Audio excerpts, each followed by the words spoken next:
Ito na ang pritong isda na huli namin kagabi. At ito ang aming sausawan. May papino at sili galing sa halamanan namin kanina. Kamatis, sibuyas, suka, asin, at konting toyo pang pakulay at konting brown sugar pang patamis. Kaya tikman na natin. Ganyan. Grabe ah. Wow! Ang crispy ng isda. Itong sausawan na to talagang perfect na partner sa pritong isda.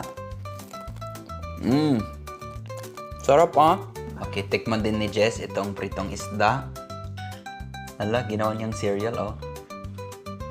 Sarap no? Perfect yung prito ng isda. Tapos yung sausawan, grabe, sariwa no?